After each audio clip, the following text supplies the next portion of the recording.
Weekly और monthly राशिफल के साथ साथ ज्योतिष, वास्तु, मंत्र आदि से जुड़ी वीडियोस रेगुलरली पाने के लिए चैनल को अभी सब्सक्राइब कीजिए और बेल नोटिफिकेशन पे भी क्लिक कीजिए ताकि नई वीडियो की नोटिफिकेशन आपको समय पर मिल जाए। ओम गणेशाय नमः। ओम नमः शिवाय। मैं निखिल ज्योतिष आचार्य आप सभी का मेरे चैनल पर पुनः स्वागत करता हूं। आशा करता हूं कि आप सभी स्वस्थ होंगे। महादेव की कृपा आप सभी पर सदैव बनी रहे। ये वीडियो धनु यानी कि सजिटेरियस के लिए बहुत विशेष है, क्योंकि यह वीडियो है नवंबर 2025 के मासिक राशिफल के बारे में। कैसा रहेगा नवंबर का महीना धनु के लिए।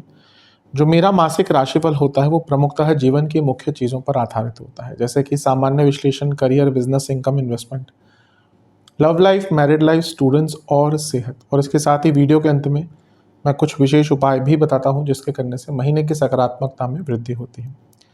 यदि आपकी लग्न राशि या चंद्र राशि धनु है, दोनों ही गाइडेंस के लिए इस राशिफल को देख सकते हैं। जहां से आपको ज़्यादा सूट और रिलेट करता है वहां से देखिए। व्यक्तिगत तौर पे मेरा मानना है लग्न से अगर आप देखेंगे तो अच्छा है। इनकेस नहीं पता है आपको अपनी लग्न राशि, तो आप अपनी चंद्र राशि से भी इसको देख सकते हैं। शुरू करते हैं इस अत्यंत महत्वपूर्ण राशिफल का सामान्य विश्लेषण के साथ। सबसे पहले लग्न भाव को देखेंगे। लग्न पर शनि की दृष्टि बनी रहेगी, केतु की दृष्टि बनी रहेगी। एक अच्छी चीज़ है कि शनि इस महीने के अंत में मार्गी हो रहे हैं, लेकिन एक चिंता करने वाली चीज़ ये है कि आपके लग्नेश अष्टम में होंगे और इस महीने वो वक्री हो जाएंगे। बल्कि वही नहीं, बुध भी वक्री होंगे और इन टोटलिटी 3 ग्रहों का वक्र प्रभाव रहेगा। तो थोड़ा सा उथल पुथल तो मचेगी नवंबर में। शनि धनेश है, तीसरे घर के स्वामी हैं, और अभी 11 तारीख तक वो मार्गी गुरु से दृष्ट हैं। 11 के बाद गुरु वक्री हो जाएंगे। तो ये अपने आप में अंकित करता है कि इस महीने के शुरुआती भाग में ही अचानक से कुछ धन का लाभ, प्रॉपर्टी का लाभ, पैतृक संपत्ति से लाभ आदि प्राप्त हो सकता है। ये एक अच्छी चीज़ है।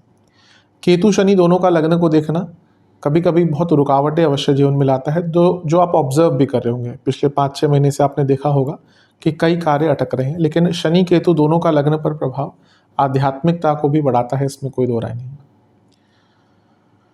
पहला जो गोचर होगा इस महीने का वो शुक्र देवता का होगा। लाभ स्थान में जाकर अपनी राशि में विराजमान हो जाएंगे। नीच भंग योग बनाएंगे सूर्य के साथ, क्योंकि नीच के सूर्य स्वराशि के शुक्र हैं। शुक्र लाभेश हैं, शुक्र छठे घर के स्वामी हैं, दोनों ही उपचय भाव हैं और भाग्येश के साथ बैठे हैं। बड़ा पैसा, बड़ा काम मिलता प्राप्त हो रहा है, बिजनेस में हो, जीवन में हो। अचानक से कोई इच्छा की पूर्ति, अचानक से लाभ, कुछ लोगों के नए रिलेशनशिप स्टार्ट हो सकते हैं। तो एक दृष्टिकोण से ये बहुत अच्छा है। नीच भंग का 11वें घर में अगर बनना बल्कि बहुत ज़्यादा अच्छा बनाता है, और ये राहु के प्रभाव में है। स्पेकुलेटिव मार्केट्स हो, 2 नंबर का काम हो, गुप्त धन हो, अचानक से धन के मौके सब प्राप्त होगा। कुछ लोगों के विवाह के योग भी यहाँ पर बन जाते हैं, क्योंकि सप्तम से त्रिकोण में शुक्र स्वराशि के हो रहे हैं, नीच भंग बना रहे हैं। तो ये बहुत अच्छा है। अचानक से जीवन में एक सकारात्मकता और एक गति की अनुभूति होगी, लेकिन ये सब 10 तारीख तक रहेगा। 10 तारीख को बुध वक्री हो जाएंगे। अब बुध वक्री कहाँ हो रहे हैं? 12वें घर में, और बुध मंगल के साथ बैठे हैं। मंगल विपरीत राजयोग बना रहे हैं। कुछ कामों के लिए बहुत अच्छा होगा, विदेश संबंधित कामों के लिए, लिखा पढ़ी के, प्रॉपर्टी के काम अटक रहे थे, लीगल काम अटक रहे थे, डायग्नोसिस नहीं हो रहा था किसी डिजीज का। लेकिन 12वें घर में वक्री बुध का आना बहुत खर्चे, बल्कि बुध तो थे यहाँ पे, वक्री उनका हो जाना बहुत खर्चे बढ़ाएगा। मैंने डायग्नोसिस की बात करी, ये उनके लिए है जिनको प्रॉब्लम चल रही थी और नहीं डायग्नोसिस हो रहा था। यहाँ पे नए रोग भी आएंगे, क्योंकि बुध आपके मारकेश हैं, बाधकेश हैं। काम थोड़े अटकना शुरू हो जाएंगे 10 तारीख के बाद। और 11 को आपके लग्नेश भी वक्री हो जाएंगे, यानी कि बृहस्पति। और चौथे घर में ऑलरेडी आपके शनि वक्री चल रहे हैं। तो ये 4, 8, 12 में 3 वक्री ग्रह हैं। पहला तो पर्सनल लेवल पर ये वैराग्य उत्पन्न करेगा आपका, आप बहुत डिटैच फील करेंगे, पर्सनल लाइफ पर इसका इम्पैक्ट पड़ेगा। दूसरा, 8 और 12 में प्रभाव सेहत के लिए अच्छा नहीं है। अचानक से हेल्थ इश्यूज आ सकते हैं, अचानक से खर्चे बढ़ सकते हैं, अचानक से जीवन में अनिश्चितता आ सकती है। ये मत भूलिए, इसमें एक हम लग्नेश की बात भी कर रहे हैं, गुरु, और जो अष्टम में है। इसलिए 10 तारीख के बाद, फिर 11 तारीख के बाद ग्रहों का वक्री प्रभाव थोड़ा टेंशन देगा, जीवन में अस्थिरता आएगी, वैराग्य उत्पन्न होगा, अपनों से दूर जाने का मन करेगा, अध्यात्म की तरफ मन जाएगा, लेकिन फिर भी अध्यात्म की तरफ पूरी तरह से जा नहीं पाएंगे। यही प्रॉब्लम है आज की डेट में, क्योंकि लोग चाहते हैं अध्यात्म की तरफ जाना लेकिन कभी कभी कुंडली अलाउ नहीं करती। तो ये वही टाइम है कि आप कोशिश करेंगे लेकिन कुछ हो नहीं पाएगा। 16 तारीख को सूर्य का गोचर थोड़ा बलवर्धक होगा, क्योंकि मंगल और सूर्य साथ में आ गए। मंगल सूर्य दोनों ही आपके लिए अच्छे ग्रह हैं, तो थोड़ा सा रिलीफ अवश्य मिलेगा। जो लोग जॉब चेंज करने का प्रयत्न कर रहे थे, क्योंकि 10वें घर के और स्वामी और 10वें से 12वें के स्वामी सूर्य दोनों ही 12वें घर में हैं, तो कुछ लोग अगर जॉब चेंज करने का प्रयत्न कर रहे थे उनके लिए अच्छा है। अच्छा, एक चीज़ मैं बताना भूल गया, 10वें घर के स्वामी है बुध, तो उनका वक्री होना जॉब पर निशान लगा के जाता है, यानी कि जॉब की चिंताएं उत्पन्न हो सकती है, जॉब जाने के योग बन सकते हैं। और ये प्रबल होगा 23 तारीख को, जब बुध पतित हो जाएंगे, गिर जाएंगे वापस आपके 11वें घर में। यहाँ पे कुछ लोगों की जॉब जाने के योग बन जाते हैं, बहुत केयरफुल रहेगा। ये अभी 2 महीने ऐसे हैं जहाँ पे आप कई जगह बड़ी कंपनीज में ले ऑफ्स देखेंगे। ये मंडेन एस्ट्रोलॉजी में मैं बहुत प्रयास कर रहा हूँ एक वीडियो दूसरे चैनल पे बनाऊँ, लेकिन ये होगा, तो बहुत केयरफुल रहे यहाँ पे, बहुत ज़्यादा केयरफुल रहने की आवश्यकता है। कुछ धन का नुकसान भी हो सकता है यहाँ पे। हाँ, एक अच्छी चीज़ ये होती है कि वक्री ग्रह पतित ग्रह 11वें घर में आता है, तो कोई बहुत पुराना काम या बहुत पुरानी पेमेंट जो अटक रही थी ना, वो आपकी आ सकती है। 26 को शुक्र 12वें घर में आ जाएंगे। 12वें घर के शुक्र बहुत अच्छे होते हैं। कुछ अचानक से गुप्त धन का लाभ या धन का लाभ, विदेश जाने का मौका, जो MNC आदि में काम करते हैं उनको कुछ विशेष लाभ प्राप्त हो सकते हैं।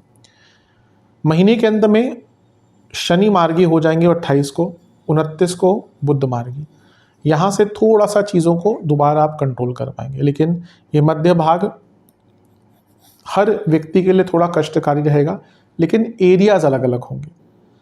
तो यहाँ पे जो जिन एरियाज पर प्रभाव आ रहा है वो मैंने बताया। आपको अपनी हेल्थ पर बहुत ध्यान देना है। फिर से कहूँगा, नवंबर का महीना हेल्थ के लिए अच्छा नहीं रहेगा। विशेष प्रेडिक्शन, ये महीना ऐसा है जहाँ पे आपको गाइडेंस की आवश्यकता पड़ेगी। अपने आप को स्ट्रांग बनाइए, अपने आसपास की चीज़ों के बारे में, करियर हो, जीवन हो, गाइडेंस लीजिए, अंडरस्टैंडिंग बढ़ाइए। ना कहना कभी कभी बहुत अच्छा होता है। इस महीने ना कहना सीखिए। ट्रांसफॉर्मेशन बहुत रहेगा इस महीने, लेकिन आध्यात्मिकता दिख रही है। जैसे मैंने कहा ना, मे भी आप बढ़ ना पाए, कुंडली पे डिपेंड करता है, लेकिन आध्यात्मिक नज़रिया, आध्यात्मिक दृष्टिकोण रहेगा। वर्क ओरिएंटेड रहिएगा, कार्यों को डिले मत कीजिएगा। अगर आप प्लानिंग के साथ कर चलते हैं और टाइम मैनेजमेंट के साथ चलते हैं, यकीन मानिए महीना उतना कष्टकारी नहीं जाएगा। लेकिन अगर प्लानिंग भी नहीं और टाइम मैनेजमेंट भी नहीं, तो ये महीना काफ़ी कष्टकारी जाएगा।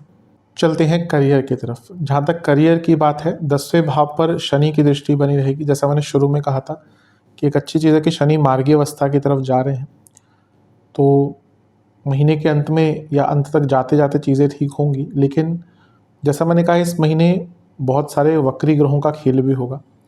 पहला गोचर जो होगा वो शुक्र का ही होगा, और वो नीच की अवस्था से निकल जाएंगे 10वें भाव में।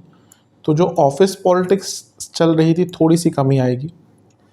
लेकिन 10 तारीख को बुध का वक्री होना अच्छा नहीं है। कारण क्या है कि बुध जो है वो 10वें घर के स्वामी हैं और वक्री हो गए, मंगल के साथ बैठ गए जो 10वें से अष्टम के स्वामी हैं।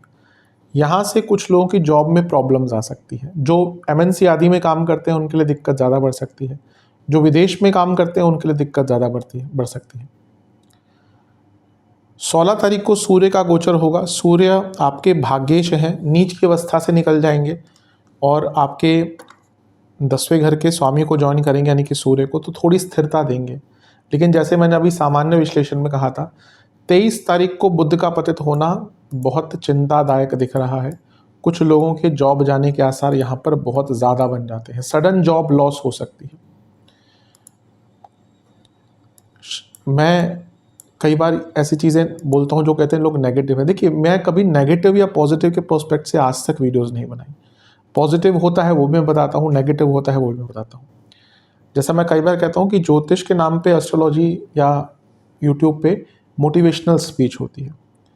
आज आप करोड़पति बन जाएंगे, ये करोड़पति योग है, ये भाग्य जाग गया, गोल्डन पीरियड आ गया। कितनों के गोल्डन पीरियड आ गए आप मुझे बताइए, कितनों के भाग्य जाग गए। इसलिए मैं तो बोलता हूँ, अगर आपको सत्य नहीं सुनना या एक विश्लेषण नहीं देखना, तो आपके पास बहुत वीडियोस हैं, वो देखिए। मेरा वीडियोस तभी देखिए जब आप तथ्य और विश्लेषण देखना चाहते हैं तो, और कई लोग उसी के लिए देखते हैं और मैं उन्हीं के लिए वीडियो बनाता हूँ।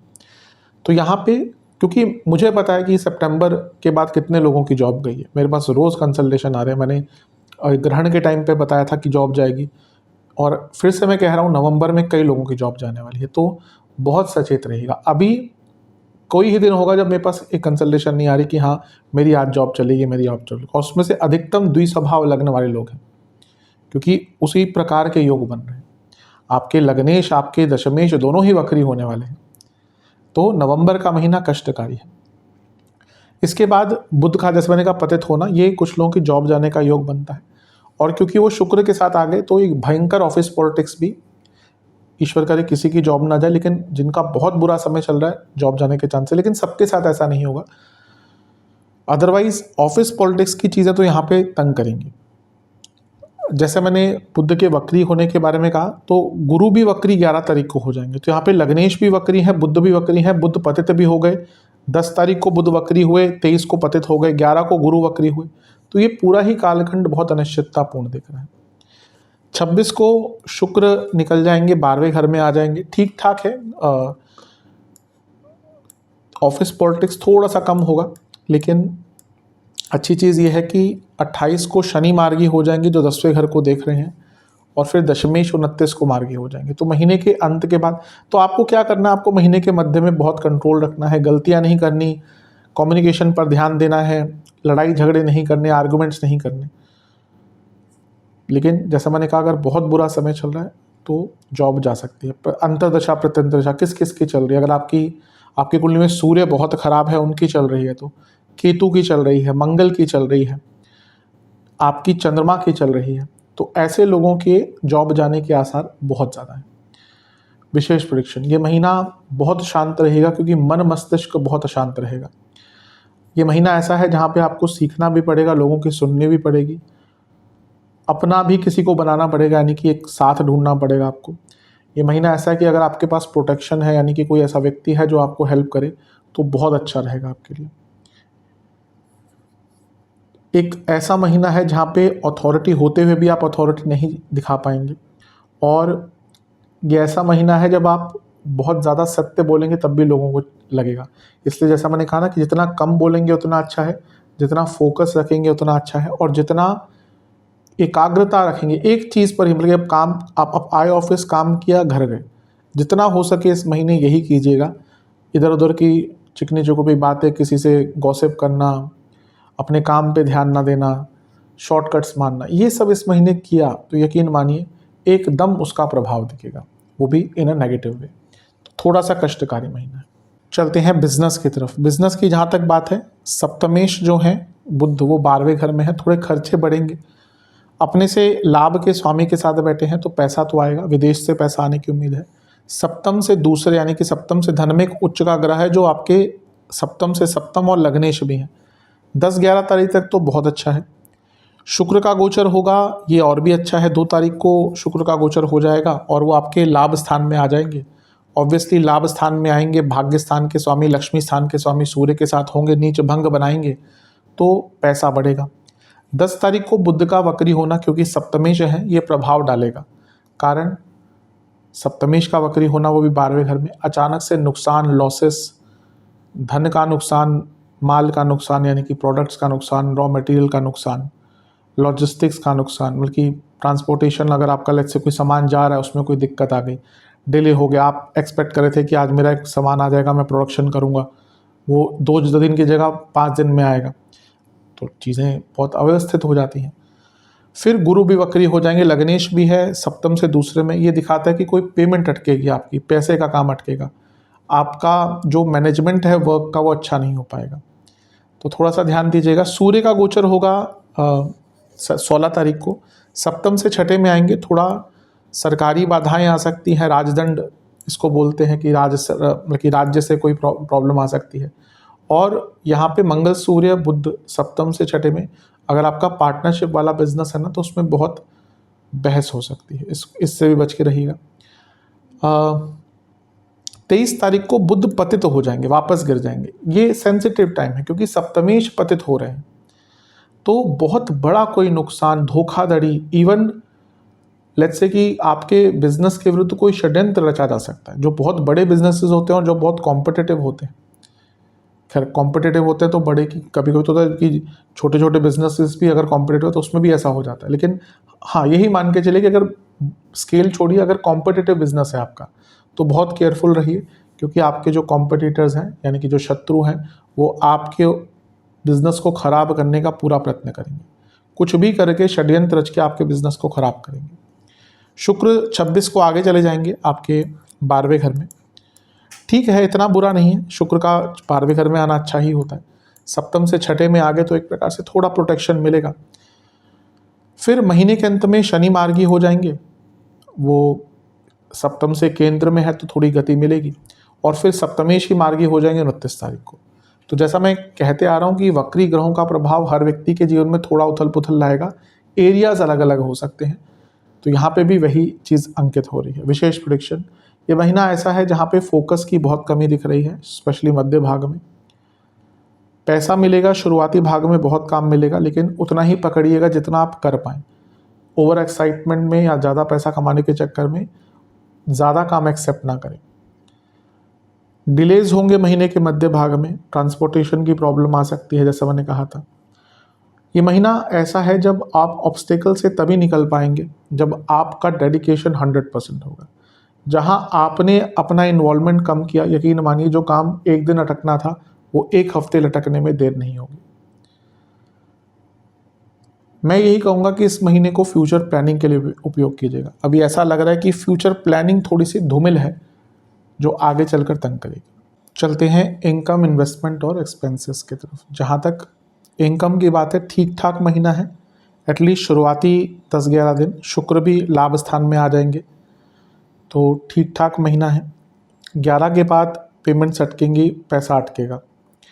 इन्वेस्टमेंट शुरुआती 10 दिन बहुत अच्छे हैं, बीच के 10 दिन भी ठीक हैं, अंतिम 10 दिन में जल्दबाजी से बचिएगा। खर्चों की बात करें, बढ़ेंगे खर्चे, शुरुआत में भी बढ़ेंगे, मध्य में जब वक्री बुध होंगे अचानक से बहुत खर्चे, अनिश्चित खर्चे, अनियमित खर्चे। फिर शुक्र भी जब 12वें घर में 26 को आएंगे तो महीने के अंत में भी बड़ा खर्चा दिख रहा है। क्या क्या खर्चा होगा? अगर आपके घर में बच्चे हैं तो उनके रख रखाव पर, ट्रांसपोर्टेशन, ट्रैवल पर बहुत खर्चा होगा। घर के किसी एक पर्टिकुलर हिस्से में आप कुछ काम करवाएंगे, या तो जैसे फर्नीचर का काम करवाएंगे, कोई अलमारी बनवाएंगे, बेडरूम को थोड़ा सा, किसी पर्टिकुलर एरिया को थोड़ा सा ठीक करवाने पर खर्चा दिख रहा है। लाइफस्टाइल पर, स्पेशली फूड से संबंधित चीज़ों पर मे भी आप अपनी फूड हैबिट्स बदलें, डाइट बदलें। आजकल नई नई डाइट्स आती हैं तो कई लोग होते हैं वो डाइट ही बदलते रहते हैं अपनी, तो यहाँ पे भी ऐसा ही कुछ दिख रहा है। अगर आपका कोई एक्स्ट्रा घर है, सेकेंडरी होम या लेट्स से प्रॉपर्टी है कोई, तो उसके रख रखाव पर कुछ खर्चा आ सकता है। और इसके साथ ही या तो कुछ यात्राएं होंगी महीने के अंतिम भाग में, विदेश की यात्राएं भी हो सकती हैं, और कुछ रिलीजियस काम पर आपका खर्चा इस महीने होगा। चलते हैं लव एंड रिलेशनशिप की तरफ। जहाँ तक नो कॉन्टैक्ट सिचुएशन की बात है, बिल्कुल चांसेस है। ये महीना ऐसा है कि मैं कहूँगा कि 20-21 तारीख से पहले अगर हो गया तो हो गया, फिर उसके बाद चांसेस नहीं होंगे, लेकिन हाँ 20-21 तारीख तक तो बहुत चांसेस हैं। नए रिलेशनशिप के चांसेस भी हैं, लेकिन इसमें या तो शुरुआती 10 दिन या अंतिम 10 दिन यहीं पे प्रयत्न कीजिएगा। जो लोग रिलेशनशिप में हैं, पंचम के स्वामी 12वें घर में है, मंगल अच्छा नहीं है, अपने से अष्टम में है, थोड़ी अनिश्चितता आती है। शुक्र का गोचर 2 तारीख को थोड़ा शुभ रहेगा, क्योंकि एक तो अभी नीच के सूर्य देख रहे थे, तो शुक्र नीच भंग बनाएंगे। ऐसा नहीं होता कि एकदम सब कुछ ठीक कर देते हैं वो, लेकिन नीच भंग आर्थिक दृष्टिकोण से बहुत अच्छा होता है। हाँ, सूर्य के जो नेगेटिव इम्पैक्ट उसको थोड़ा कम करेंगे, तो रिलेशनशिप में थोड़ी शुभता आएगी। लेकिन 10 तारीख को बुध वक्री पंचमेश के साथ बहुत भयंकर मिसकम्युनिकेशन। फिर 16 तारीख को सूर्य 12वें घर में, यहाँ पे लड़ाई झगड़े भयंकर हो जाएंगे, ईगो क्लैशेस। सबसे कष्टकारी टाइम होगा 23 तारीख के आसपास का, जहाँ पे अधिकतम ब्रेकअप हो सकते हैं, क्योंकि एक वक्री ग्रह पतित हो गया, पिछली राशि में गिर गया। यहाँ से पंचम को देखेंगे, कारक के साथ बैठे हुए हैं, केतु भी पंचम को देख रहे हैं, तो ये जो प्रभाव है ना, अच्छा नहीं है। और 12वें घर के स्वामी ऑलरेडी, 5वें घर के स्वामी ऑलरेडी 12वें घर में है, तो कुछ लोगों के ब्रेकअप 23 तारीख के आसपास अवश्य हो सकते हैं। केयरफुल रहिए, टेंशन मत लीजिए ज़्यादा, लेकिन पेशेंस रखिए। ये टाइम बिता लेंगे तो चीज़ें आगे चलकर ठीक हो सकती हैं। शुक्र भी 26 तारीख को निकल जाएंगे, तो ये 26 तारीख के आसपास का टाइम भी कष्टकारी है, क्योंकि शुक्र का प्रभाव भी हट गया पंचम से। पंचमेश के साथ आगे, लेकिन पंचम से उनकी दृष्टि हट गई। अब ये है कि शनि मार्गी हो जाएंगे, बुध मार्गी हो जाएंगे, ठीक है, लेकिन ये मत भूलिए कि बुध अभी भी पतित है। इसलिए मैं यही कहूँगा कि पहले तो 10-11 तारीख के आसपास, फिर 23 तारीख के बाद 10-11 दिन बहुत केयरफुल रहेगा, क्योंकि इजी टाइम नहीं रहेगा। विशेष प्रेडिक्शन, कई लोगों को इस महीने अपने रिलेशनशिप को लेकर एक क्लैरिटी आ जाएगी कि रखना है या नहीं रखना, जो कभी कभी अच्छा भी होता है। मन बहुत भटकेगा, कई बार बहुत होपलेस फील करेंगे। कई लोगों के मन में आएगा कि ब्रेकअप कर लेते हैं, स्पेशली जिनकी प्रॉब्लम चल रही है। जो मैं टाइम बताया उसके आसपास सबसे ज़्यादा ब्रेकअप्स होंगे। ऐसा भी लग रहा है कि एक अलग फैंटेसी लैंड में है। आपकी ना जो एक्सपेक्टेशंस हैं वो बहुत ज़्यादा हो चुकी हैं, और उसके कारण भी परेशानी दिख रही है।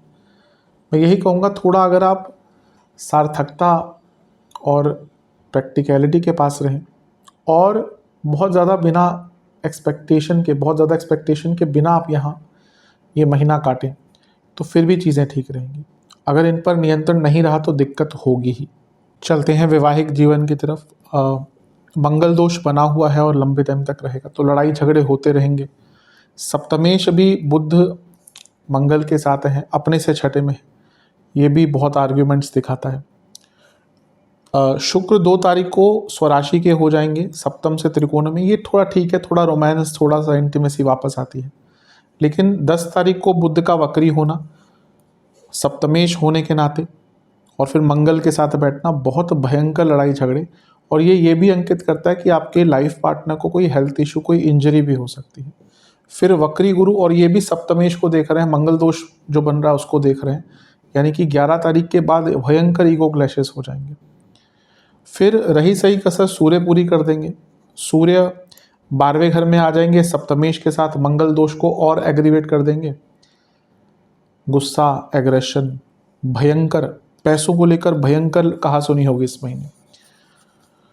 तो ये महीना बहुत अच्छा नहीं है, लेकिन जैसा मैंने पहले भी बताया कि बुध पतित भी हो रहे हैं और वो सप्तमेश हैं।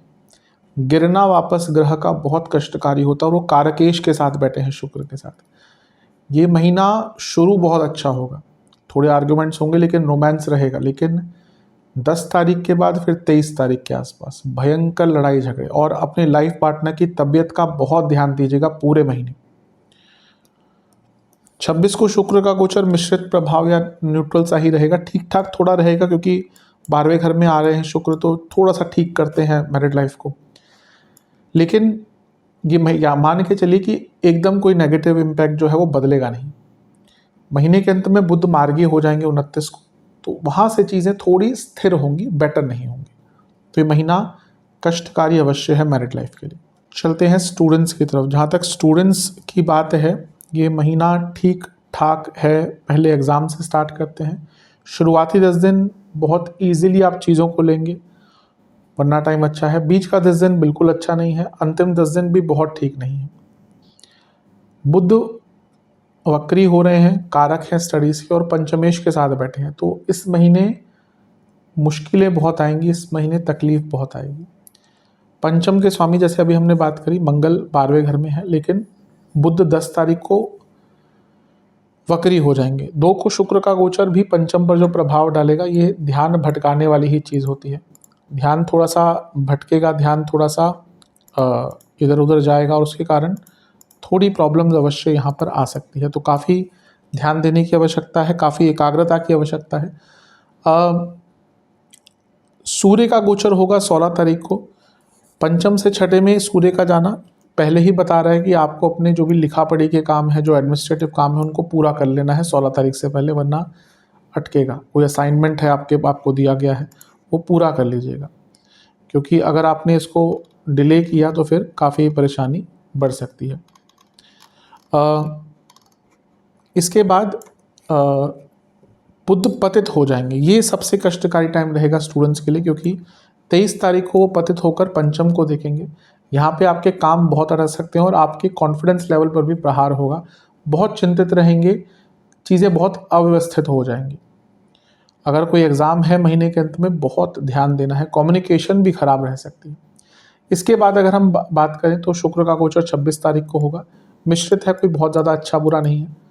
महीने के अंत में बुध मार्गी हो जाएंगे तो रिलीफ मिलेगा, लेकिन जैसा मैंने कहा महीने का मध्य भाग कष्टकारी रहेगा। विशेष प्रेडिक्शन अध्यात्म के साइड रहेगा, पूजा पाठ कीजिएगा। जो लगता है कि बदलाव लाने हैं वो बदलाव लाइए, अब टाइम नहीं है सोचने का। आप बहुत अच्छा कर सकते हैं, लेकिन आप चीज़ों को ना बहुत ईजीली ले रहे हैं, यही कारण है आपके आगे ना बढ़ने का। समझिए आसपास क्या चल रहा है, अपने ऊपर विश्वास जगाइए, अपने स्किल्स पर विश्वास बढ़ाइए, अवश्य बहुत आगे बढ़ेंगे। नहीं कर पाए तो प्रॉब्लम्स अवश्य होगी। चलते हैं सेहत की तरफ। जहाँ तक सेहत की बात है, ये महीना पैरों के रोग बहुत तंग करेंगे। जिनको सांसों के रोग हैं, ब्रोंकाइटिस आदि है, बहुत केयरफुल रहें। हार्मोनल इश्यूज बहुत तंग करेंगे। कुछ भी हार्ट से संबंधित आपको है दिक्कत, बहुत दिक्कत परेशानी बढ़ सकती है, ध्यान दें अपना। मैं हमेशा कहता हूँ ज्योतिष एक चेतावनी दे सकती है, चेतावनी आपको पहले चेता सकती है। तो अगर आपको ये ऑलरेडी चीज़ें हैं, हार्ट की प्रॉब्लम, आपको लिवर से संबंधित इश्यूज़ हैं, सांसों के रोग हैं, तो इस महीने बहुत केयरफुल रहें, क्योंकि ये परेशानियाँ ज़्यादा तंग करेंगी। शुरुआती 10 दिन एंग्जाइटी, नसों की प्रॉब्लम, सांसों के रोग। बीच के 10 दिन में लोअर बॉडी में दर्द, एसिडिटी, गले के रोग, ईएनटी प्रॉब्लम। अंतिम 10 दिन में लिवर की प्रॉब्लम, फिर से एसिडिटी, नींद ना आना, आँखों के रोग और एंग्जाइटी भयंकर तंग करेगी। उपाय के स्वरूप में किसी भी मंदिर में चावल, आटे और किसी भी धार्मिक पुस्तक का दान करें।